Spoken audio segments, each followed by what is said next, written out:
ఇంకొక వార్త చూస్తే రిషికొండ భవనాలు ఆతిథ్య రంగానికి. అసలు మీరు ఈనాడులో ఇవాళ మొత్తం చూస్తే మీరు వార్తలన్నీ అన్ని ప్రైవేట్ వాళ్ళకి, అది ప్రైవేట్ వాళ్ళకి, ఇది ప్రైవేట్ వాళ్ళకి.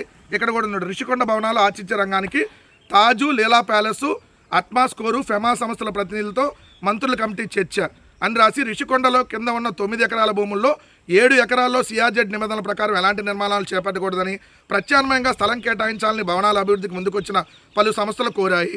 రిషికొండపై ప్రస్తుత భవనాలను వాణిజ్య అవసరాలకు ఎంత మేరకు వినియోగించవచ్చు, కొత్తగా అదనపు భవనాలు నిర్మించేందుకు సిఆర్జెడ్ నిబంధనల ప్రకారం అవకాశం ఉందా లేదా, కొండ కింద 9 ఎకరాల్లో వ్యాపార నిర్వహణకు ఎంతవరకు వీలుంది, సమీపంలో ప్రభుత్వ భూముల లభ్యత ఉందా లేదా అని చెప్పి మొత్తం నిన్నంతా మంత్రుల కమిటీ 3వ భేటీ అయిందంట.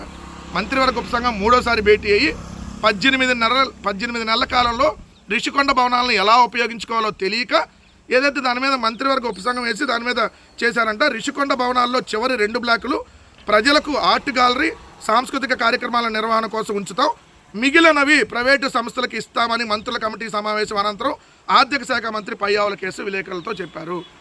రిషికొండను ప్రైవేటు వాళ్ళకి ఇవ్వబోతా ఉన్నారు.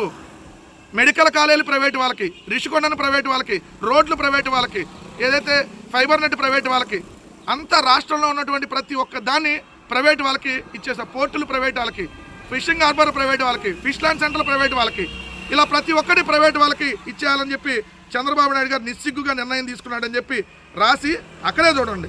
ఏదైతే ఇప్పుడున్నటువంటి రిషికొండలో ఉన్నటువంటి భవనాలని ఆ మార్కు చెరిపేయాలంటే ఏం చేయాలి, దానిపైన అంటే ఇంకో 2 బిల్డింగ్లు కట్టి ఇచ్చేసి అవి కూడా ప్రైవేట్ వాళ్ళకి ఇస్తాడంట. అదేంటి మీరు రిషికొండని జగన్ గారు G+1 బిల్డింగ్లు కడితే, అంటే ground floor plus first floor ఉండే విధంగా ఏదైతే డిజైన్గా కడితే అప్పుడు మీరేమన్నారు, రిషికొండ బోడిగుండ అయిపోయింది అన్నారు కదా. G+1కి బోడిగుండ అయినప్పుడు ఇప్పుడు G+1+1+1+ అంటే G+3 అయితే మరి అప్పుడు బోడిగుండు కాదా? అంటే ఏం లేదు, అవి కూడా ఆ పైన కూడా 2 బిల్డింగ్లు 2 అంతస్తులు కట్టేసి మొత్తం ప్రైవేట్ వాళ్ళకి ఇచ్చేయాలి. రిషికొండని ప్రైవేట్ పరం చేస్తూ ఉన్నారు. మెడికల్ కాలేజీలు ప్రైవేట్ పరం ఎలా చేస్తూ ఉన్నారో రిషికొండలో జగన్ గారు కట్టినటువంటి బిల్డింగ్ని ప్రైవేట్ పరం చేస్తూ ఉన్నాడు. ఇది ఏం విధానం చంద్రబాబు నాయుడు గారు, నాకు అర్థం కావట్లా. ఎవరన్నా ఇట్లా ప్రభుత్వ భవనాలను తీసుకెళ్లి ప్రైవేట్ వాళ్ళకి అప్పచెబుతారు అప్పటిమెల్లంగా. అదేమంటే మీరు వాటిని ఎలా వినియోగించుకోవాలో తెలియలేదంట. బా గొప్ప విజనరీ అయ్యా నువ్వు, చెప్పుకోవడానికి సిగ్గనా లేదా? విజనరీ అంటే ఇదేనా? ఏది ఉన్న ప్రభుత్వ భవనాలు ప్రైవేట్ వాళ్ళకి ఇవ్వటమా? రిషికొండను కూడా ప్రైవేట్ వాళ్ళకి ఇచ్చేస్తున్నారు. క్లియర్గా ఈరోజు పత్రికల్లో వాళ్ళే మంత్రివర్గ ఉపసంఘం పయ్యావుల కేసు క్లియర్గా చెప్పాడు, అవి ప్రైవేట్ వాళ్ళకి ఇచ్చేస్తూ ఉన్నారు.